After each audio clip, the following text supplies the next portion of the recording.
Hello everyone. यार देखो, अगर आप लोगों को इकोनॉमिक्स को सही मायनों में समझना है, उसके कॉन्सेप्ट को समझना है, तो इकोनॉमिक्स की सिर्फ एक डेफिनेशन को सबसे पहले समझ लो। अगर उस एक डेफिनेशन को आप लोगों ने समझ लिया इकोनॉमिक्स की, तो समझो पूरी की पूरी जो इकोनॉमिक्स है वो आप लोगों को समझ आ जाएगी। पूरा का पूरा कॉन्सेप्ट इकोनॉमिक्स का समझ आ जाएगा। वो एक डेफिनेशन क्या है हमारे पास? वो एक डेफिनेशन ये है कि the scientific study of how individuals, organisation और societies deal with the problem of scarcity. अब अगर इस डेफिनेशन को समझना है तो हम इस डेफिनेशन को 4 हिस्सों में डिवाइड कर देंगे। 4 टर्मिनोलॉजीज के अंदर इस डेफिनेशन को डिवाइड करके समझेंगे। सबसे पहली terminology scientific. The second terminology हमारे पास जो है वो है individual, organisations and societies. Third पर जो हमारे पास है वो है डील विद। और फोर्थ पर जो है हमारे पास, फोर्थ टर्मिनोलॉजी जो है वो है प्रॉब्लम ऑफ स्कार्सिटी। तो अगर हम सबसे पहली टर्मिनोलॉजी की सबसे पहले बात करें, साइंटिफिक, इसमें कहा गया है economics is a scientific study, यानी इकोनॉमिक्स एक साइंस है। कौन सी साइंस है इकोनॉमिक्स? इकोनॉमिक्स एक वो साइंस है जिसके अंदर कुछ अजम्पशंस होंगी और कुछ कंक्लूजन होंगे। साइंस के अंदर क्या होता है? साइंस के अंदर सर्टेन अजम्पशंस होती हैं और उन अजम्पशंस पर रिसर्च करके, उन अजम्पशंस के जरिए रिसर्च करके हम कुछ कंक्लूजन्स पे पहुंचते हैं, रिजल्ट निकालते हैं। तो हमारे पास क्या है कि अजम्पशंस कौन कौन सी है हमारे पास? 2 मेन अजम्पशंस हैं। एक अजम्पशन है सेट्रस पेरेबस, सही है ना?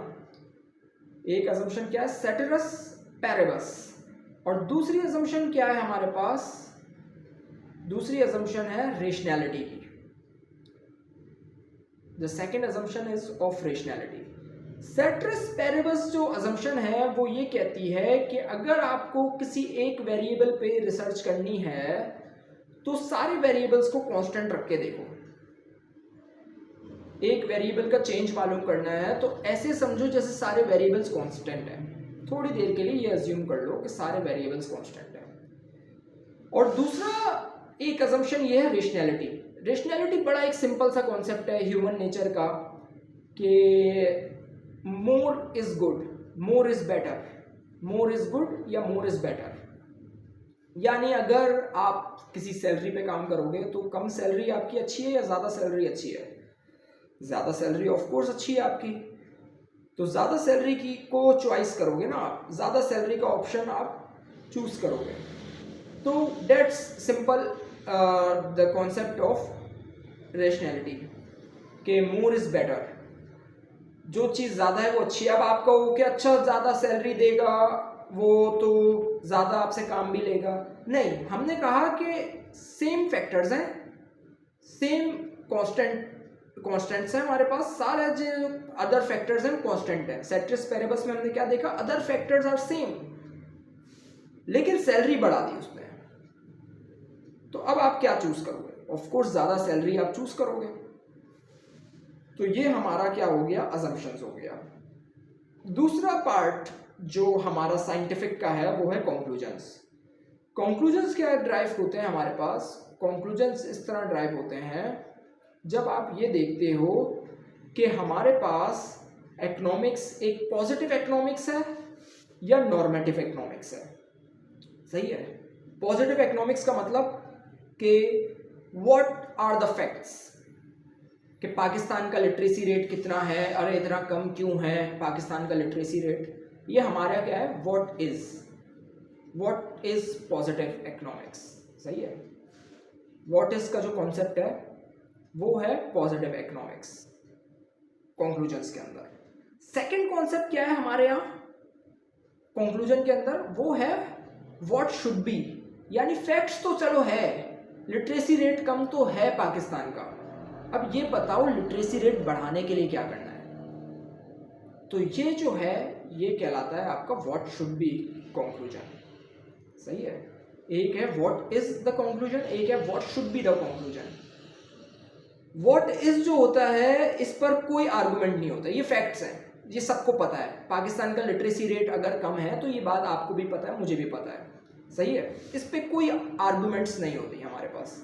लेकिन जब मैं व्हाट शुड बी के सवाल पे आऊँगा तो ये आर्गुमेंटेटिव है, इस पर सवाल बनेगा, इस पर मेरी राय कुछ और होगी, आपकी राय कुछ और होगी। आप बोलोगे यार पाकिस्तान का लिटरेसी रेट बढ़ाने के लिए ये इकदाम करने चाहिए हमें, मैं बोलूँगा नहीं यार ये इकदाम सही नहीं है तुम्हारे, ये इकदाम लेने चाहिए जो मेरे इख्तियार में हैं, जो मेरी राय के मुताबिक अच्छे हैं। तो ये क्या है हमारे पास पॉजिटिव और नॉर्मेटिव इकोनॉमिक्स का कंक्लूजन हो गया हमारे पास। दूसरा जो डेफिनेशन से हमारे पास हिस्सा निकला है वो निकला है इंडिविजुअल्स, ऑर्गेनाइजेशंस एंड सोसाइटीज़। अच्छा, अगर मैं इंडिविजुअल्स और ऑर्गेनाइजेशंस को करूँ तो ये हमारा बन गया क्या, माइक्रो इकोनॉमिक्स। इंडिविजुअल्स कौन होते हैं? इंडिविजुअल्स एक आम इंसान, आम पब्लिक, एक इंडिविजुअल, एक इंसान, इंडिविजुअल, इंडिविजुअल्स बहुत सारे इंसान। और ऑर्गेनाइजेशंस किसको कह रहा हूँ मैं? ऑर्गेनाइजेशंस कह रहा हूँ मैं, ऑर्गेनाइजेशंस कह रहा हूँ फर्म्स को, कंपनीज को, बिजनेसेस को ऑर्गेनाइजेशंस कह रहा हूँ। इंडिविजुअल्स का एक दूसरा भी नाम होता है हमारे पास, वो होता है हाउस होल्ड्स। इंडिविजुअल्स को हाउस होल्ड भी कह सकते हैं। और ऑर्गेनाइजेशन का दूसरा नाम क्या होता है? Firms generally. तो ये हमारा हो गया माइक्रो इकोनॉमिक्स वाला पार्ट। अब मैक्रो इकोनॉमिक्स पे अगर मैं आऊँ तो मैक्रो इकोनॉमिक्स का पार्ट क्या रह गया? सोसाइटीज़। सोसाइटीज़ जो है वो डेफिनेशन के अंदर लिखा हुआ है, लेकिन अगर आप डेफिनेशन से हट के देखें तो सोसाइटी का मतलब है कंट्रीज, सोसाइटी का मतलब है सिटीज़, सोसाइटीज़ का मतलब है कोई भी एक इकोनॉमी, कोई भी एक सेक्टर, बड़ा सा सेक्टर, ग्लोबल सेक्टर।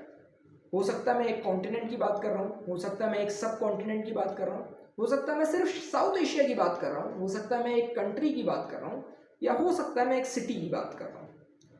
तो अगर बड़े सेक्टर पे मैं कोई चीज़ देख रहा हूँ, इकोनॉमी को देख रहा हूँ, सोसाइटियल सेक्टर पे देख रहा हूँ मैं, तो वो सोसाइटीज़ में कहलाएगा आपका countries, normally countries. Macro economics हो गया ये, और मैक्रो इकोनॉमिक्स में नॉर्मली कंट्रीज की बात करी जाती है। Now coming to the third sector, third part of the definition, deals with. अच्छा, जब डील्स विद आता है ना, तो डील्स विद का मतलब है कैसे उन फैक्टर्स से, उन डिसीजंस से डील करना है हमें। जो भी डिसीजंस है इकोनॉमिक्स के, उन डिसीजंस को कैसे मैनेज करना है, कैसे मेक करना है, मेकिंग डिसीजंस। डिसीजन को मेक करने के लिए हमारे पास 3 सवाल आते हैं। आपको डील विद करना पड़ेगा 3 questions. You have to deal with 3 questions. So what are the 3 questions? What to produce, how to produce, and for whom to produce. क्या बनाओ? आपके पास ऐसी क्या रिसोर्सेस हैं कंट्री के अंदर या फर्म के अंदर जो आप पैदा करो, और आप कैसे पैदा करोगे उसको, क्या रिसोर्सेस इस्तेमाल करोगे उसको पैदा करने के लिए। अब पैदा कर ली तो किसको बेचोगे आप? किसी को बेचना पड़ेगा ना। अगर कोई चीज़ मैंने बना ली, कोई चीज़ प्रोड्यूस करी, एग्रीकल्चर सेक्टर अगर प्रोड्यूस करा, तो एग्रीकल्चर सेक्टर में किसको बेचूंगा, उस एग्रीकल्चर की जो प्रोडक्ट है वो किसको सेल करूँगा। तो ये हमारा what to produce, how to produce and for whom to produce. सही है। अब फोर्थ चीज़ जो हमारे पास आ गई वो क्या है? Problems of scarcity. इकोनॉमिक्स जो डील करती है वो करती है प्रॉब्लम्स ऑफ स्कार्सिटी से डील करना। स्कार्सिटी कहते हैं किसी भी चीज़ की शॉर्टेज को। इकोनॉमिक्स का ये मानना है कि जितनी भी हमारे पास रिसोर्सेज हैं, फ़र्ज़ करो हमारे मुल्क के अंदर जो एग्रीकल्चर सेक्टर है वो अनलिमिटेड तो नहीं है ना, लिमिटेड है। एक लिमिटेड प्रोडक्शन होती है एग्रीकल्चर सेक्टर की। उस एग्रीकल्चर सेक्टर को मिसाल के तौर पे मुझे किस तरह उस रिसोर्सेज को इस्तेमाल करना है कि मुझे ज़्यादा से ज़्यादा फ़ायदा हासिल हो सके। उसको मैं क्या बोलूँगा कि यार मेरी जो वांट्स है ना, मेरी जो नीड्स हैं, मेरी जो वांट्स हैं, मेरी जो चाहते हैं वो अनलिमिटेड है, मगर मेरे पास जो रिसोर्सेज है ना, या मैं ये कहूँ मेरे पास जो फैक्टर्स हैं, रिसोर्सेज का दूसरा नाम क्या होता है, फैक्टर्स। मेरे पास जो रिसोर्सेज हैं या मेरे पास जो फैक्टर्स हैं वो लिमिटेड हैं और मेरी चाहतें बहुत ज़्यादा हैं। मैं एग्रीकल्चर सेक्टर की दोबारा से मिसाल देता हूँ।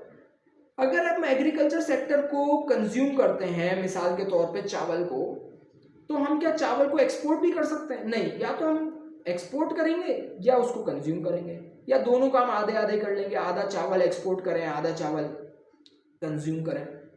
सही है ना, जितनी भी हमारी प्रोडक्शन है उस हिसाब से काम होगा ना।